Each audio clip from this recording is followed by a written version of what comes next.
pense que personne chez nous qui va s'obstiner sur les nominations qu'on a apprises hier au Temple de la renommée. Carey Price, Patrice Bergeron, qui vont être admis comme des immortels du hockey le 9 novembre prochain à Toronto. On en parle avec Nicolette Cloutier de TVA Sport. Salut, Nicolas. Salut, Jean-François. D'abord, Carey Price. Tout le monde dit oui, mais on dit toujours oui, mais il n'a pas gagné de Coupe Stanley.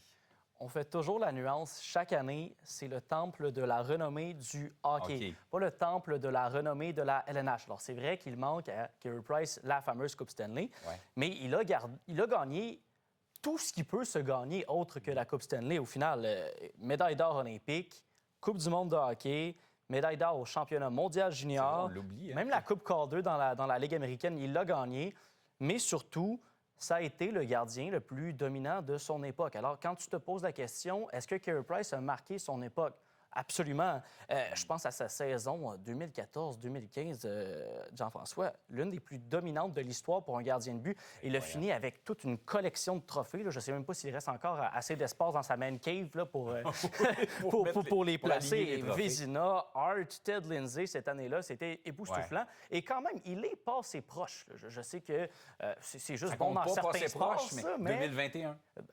C'est ça. Chris Kreider, n'eût été ce coup un 2014, peu sournois de l'attaquant des Rangers. Jusqu'où le Canadien se serait rendu? C'est une question qu'on peut se poser. Il avait tous les éléments cette année. Mais on peut se demander quand même ce que Carey Price aurait pu faire avec l'équipe qu'il aurait devant lui aujourd'hui. Avec des si, on va à Paris, mais quand même. Pense à ça. La seule année là, où Price a pu profiter d'un joueur avec une moyenne de 1 point par match, c'est sa première dans la LNH, c'était Alex Kovalev, qui avait fait 84 points. Mais sinon, Carey Price a toujours eu très peu de soutien offensif. L'ancienne administration, je pense qu'elle a erré, JF, dans le cas de Carey Price, parce que chaque année, on se présentait à la date limite et on gardait jalousement notre choix de premier tour au repêchage, alors que d'autres équipes plus agressives profitaient de leur fenêtre pour échanger ce choix, aller chercher du renfort à l'attaque. Je pense que le plus gros renfort là, qui avait été obtenu à l'attaque par Marc Bergevin à la date limite, c'était Tomáš Vanek, mais on n'est pas allé plus loin lors des autres années. Alors, quand on regarde l'attaque du Canadien aujourd'hui qui roule à plein régime, avec un marqueur de 50 buts, avec un marqueur de 100 points, on n'a pas le choix de se demander et si Carey Price avait pu profiter de ce genre d'éléments. Probablement qu'on parlerait d'une ou peut-être même deux Coupes Stanley. Peut-être, effectivement. Il est passé bien près, effectivement. Patrice Bergeron, il ne faut pas l'oublier, natif de l'ancienne Lorette, qui a été un des meilleurs joueurs québécois qu'on a eu. 6 Selke, quand même? 6 Selke.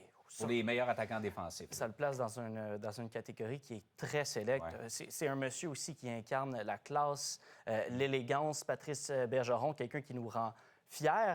Et récemment, très récemment, le numéro 37 là, de Patrice Bergeron, on apprenait qu'il allait être retiré par les Bruins.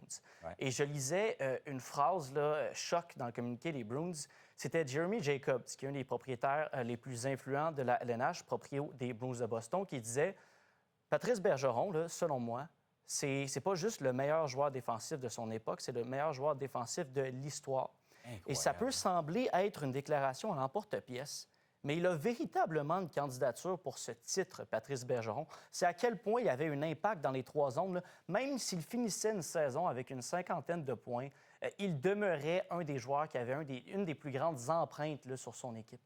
Vraiment une place pleinement méritée. Et lui, il en a une Coupe Stanley 2011, je pense, avec les Bruins. Exact. Mais écoute, il y en a qui ne l'ont jamais gagné. Marcel Dionne, c'est un éternel du hockey. Il ne l'aura jamais gagné. C'est vrai. Alors, il faut départager Coupe Stanley et entrer au Temple de la renommée. Un petit mot sur les frères Tkachuk. Ça fête dans la famille parce que les frères vont être réunis en Floride. Et Jean-François, s'il y en a qui ont célébré dans les derniers jours, ce sont bien les Tkachuk. Durant la fête des pères, Keith Tkachuk était avec ses 2 fils, Matthew et Brady. Et tout bonnement, on apprend que les 2 frères sont réunis parce que Brady passe dans un échange des sénateurs aux Panthers de la Floride. Donc, rejoint son frère Matthew. Je peux vous dire qu'il y a beaucoup de tapes sur les mains qui ont été échangées durant cette journée-là. Et quelques heures plus tard, le paternel, là, Keith, qui apprend qu'il est intronisé au Temple de la renommée. Et je veux rien enlever à la grande carrière de Keith Tkachuk, mais celle-là m'a surpris, Jean-François. Il n'y a pas eu beaucoup de succès en séries éliminatoires. Même si tu vas plus loin que la LNH, là, tu regardes sur la scène internationale, pas gagné grand-chose à part la Coupe du monde, Keith Tkachuk, mais on récompense le fait qu'il a une grande longévité. Il a plus de 1000 buts. plus de 1000 points et plus de 500 buts. Ouais. Il n'y a pas beaucoup de joueurs qui l'ont fait, mais encore là, on ne récompense pas le fait qu'il ait été le plus dominant de son époque, mais le fait qu'il a une certaine longévité, parce que quand tu regardes les votes au trophée Hart, là, le joueur par excellence là, pour chaque saison, bien, il n'en a pas eu beaucoup dans sa carrière. Je pense qu'il en a eu 3. 3 fois, il est à peine apparu sur le scrutin. Je trouve que faut pas que ce soit le temple de la renommée des bons joueurs. Il faut que ce soit le temple de la renommée des excellents, des immortels, des légendes. Mais ça, c'est mon éditorial. Très rapidement en terminant, c'est la semaine du repêchage. Hein? Oui. Bien, la question 1000 $, c'est oui, le Canadien détient le 28e choix, mais est-ce qu'il va l'utiliser? Okay. Parce que du côté du Canadien, on a des ambitions et on veut s'améliorer rapidement. Là, on est en plein dans la fenêtre. Mais s'il l'utilisait, bien, il y a un Russe dont j'entends beaucoup de bien, il s'appelle Gleb Pugachev. Alors, peut-être quelqu'un qui pourrait rejoindre la filière qu'on est en train de bâtir avec Demidov et Zarovski. Zarovski qui passe l'été à Montréal, d'ailleurs. Le talent leur sort par les oreilles.